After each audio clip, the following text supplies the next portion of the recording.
오늘 우리 믿음의 여정 가운데서 마주하는 가장 어렵고도 중요한 주제에 대해 함께 묵상하고자 합니다.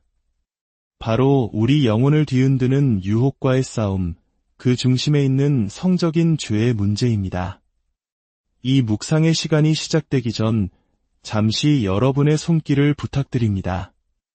이 영상에 좋아요를 눌러주시고 채널을 구독해 주신다면 이 은혜의 메시지가 더 많은 영혼에게 닿을 수 있는 귀한 통로가 될 것입니다. 이 빛을 나누는 모든 분들 위해 하나님의 평강이 함께 하시기를 기도합니다. 우리 삶은 매 순간 선택의 기로에 놓입니다. 나는 악마를 신뢰할 것인가, 아니면 하나님을 신뢰할 것인가? 저는 언제나 제 아이들에게 이렇게 묻곤 합니다. 얘야, 너 자신보다 더 지혜로운 분이 누구일까? 아이들은 대답합니다. 하나님이여.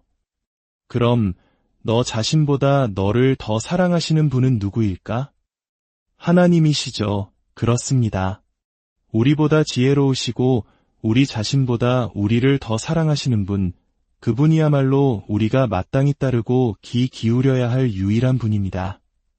성경, 특히 잠언 말씀을 깊이 묵상하다 보면 한 가지 깨닫게 되는 사실이 있습니다. 수많은 죄악 가운데서도 유독 성적인 죄는 마치 특별관리 대상처럼 따로 분류되어 그 위험성이 거듭 강조된다는 것입니다. 잠언의 여러 구절들은 이 죄에 빠지면 회복하기 어렵고 그 치욕이 영원히 당신을 떠나지 않을 것이라고 경고합니다. 한번 새겨진 낙인처럼 그 수치가 평생을 따라다니는 것입니다. 그러므로 우리는 먼저 하나님의 말씀이 진리라는 사실을 뼛속 깊이 확신해야 합니다.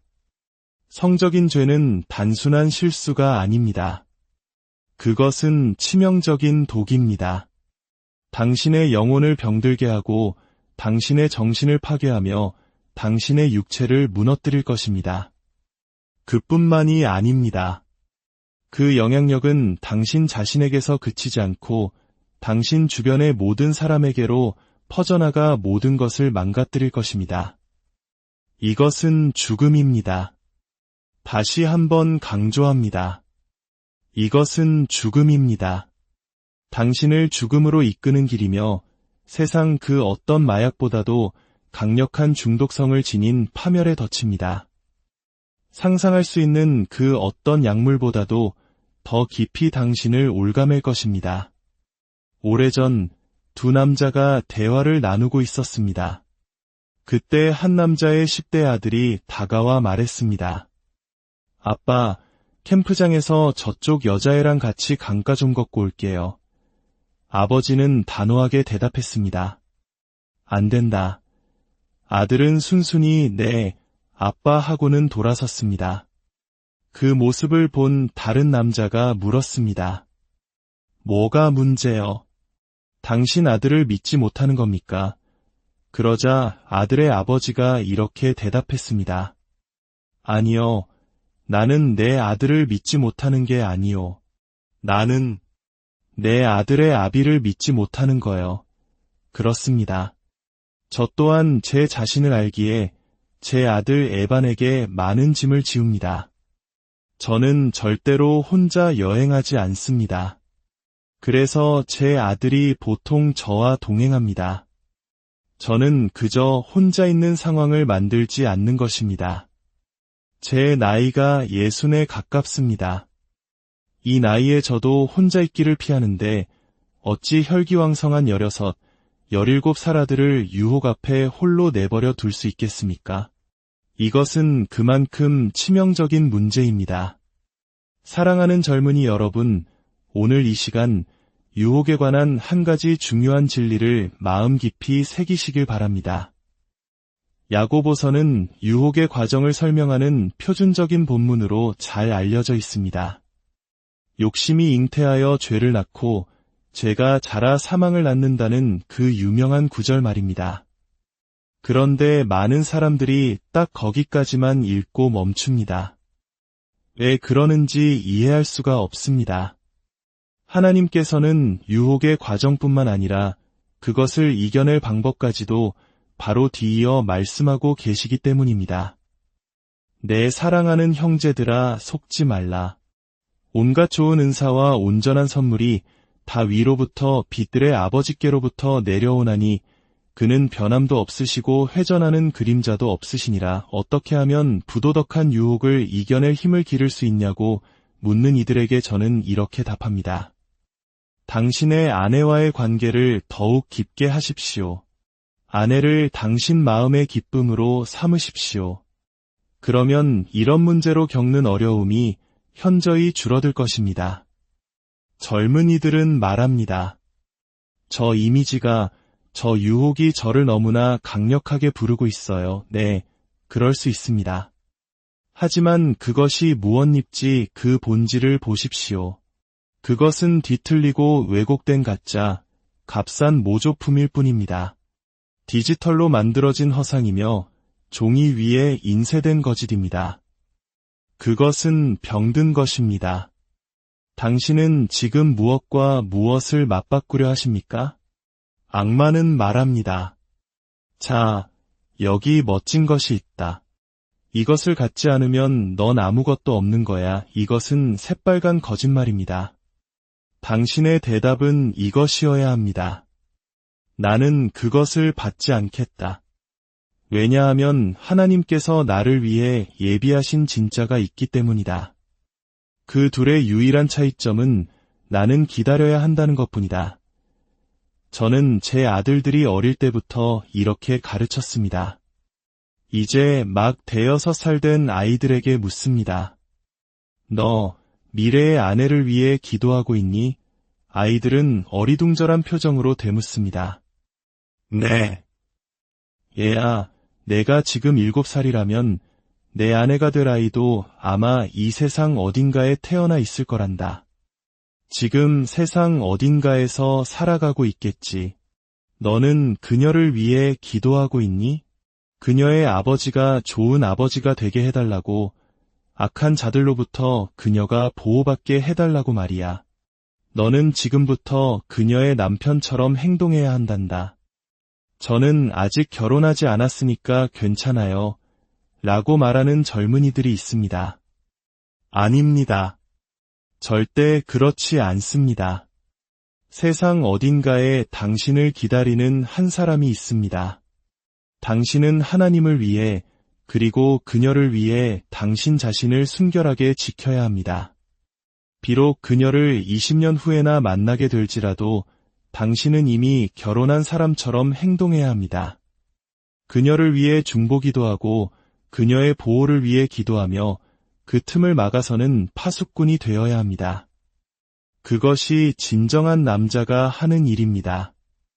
남자는 보호하는 자입니다. 이처럼 악마가 제시하는 값싼 모조품과 왜곡된 허상을 이기는 길은 하나님의 선하심과 그분의 계획을 믿는 믿음 안에 있습니다. 아들아, 나는 너를 위한 계획을 가지고 있단다. 그리고 그 계획 안에는 너를 위한 한 사람도 예비되어 있단다. 그러니 기다려라. 인내하며 기다려라. 성적인 죄로 자신을 더럽힐 때 당신은 하나님께 죄를 짓는 동시에 바로 그녀에게도 죄를 짓고 있는 것입니다. 당신은 미래의 아내에게 씻을 수 없는 죄를 저지르고 있는 것입니다. 혹시 이미 이 죄에 깊이 빠져 절망하고 있는 분이 계십니까? 마음이 무너지되 완전히 소망 없는 절망으로까지는 가지 마십시오. 그것이 바로 악마가 언제나 승리하는 방식입니다. 때로 하나님의 책망은 악마의 속삭임만큼이나 날카롭고 아프게 들릴 수 있습니다.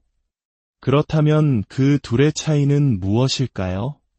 악마는 이렇게 말합니다. 너는 이런 자이고 저런 짓을 했지.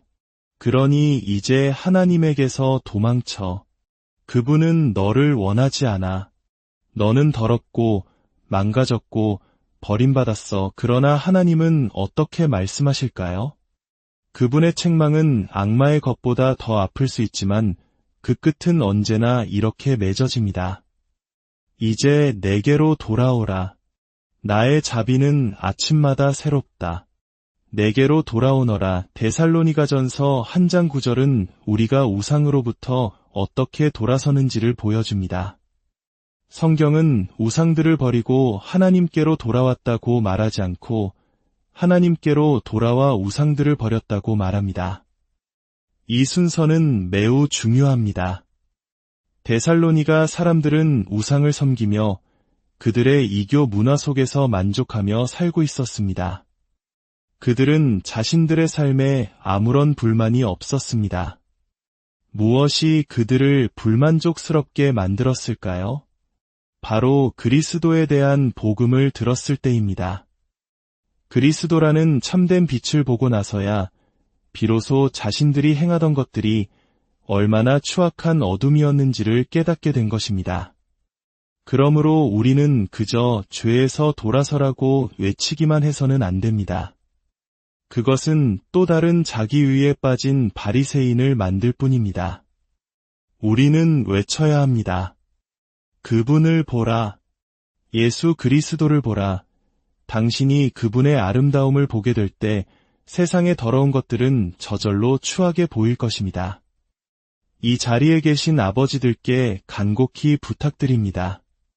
만약 당신의 아들이나 딸이 죄로 인해 상한 마음으로 당신에게 나아와 자신의 잘못을 고백한다면 그 순간이야말로 당신이 자녀에게 그리스도를 보여주어야 할 때입니다. 그들을 내려다보며 어떻게 내가 그럴 수 있느냐고 질책하는 것은 당신 자신의 위선을 드러내는 것일 뿐입니다. 한 지혜로운 분이 제게 가르쳐 주셨습니다. 자녀가 죄로 인해 무너져 당신을 찾아왔을 때 물론 죄는 죄라고 분명히 말해주고 지혜로운 조언을 해야 합니다. 하지만 그와 동시에 이렇게 말해주어야 합니다. 내 안에 있는 하나님의 은혜를 보니 아빠는 정말 기쁘구나. 아빠에게 와서 이야기해 주어서 정말 기쁘다. 너는 언제든지 아빠에게 와서 이야기할 수 있다는 걸 알아주었으면 좋겠구나. 우리 둘 다 마음이 아프겠지만 이 일이 너를 향한 나의 사랑과 존중, 그리고 너에 대한 나의 소망을 조금도 바꾸지 못할 거란다. 만약 당신이 이와 다르게 말한다면 주님께서 당신의 영혼을 불쌍히 여기시길 바랍니다.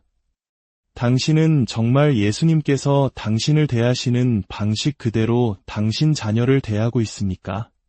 우리 모두는 죄인입니다.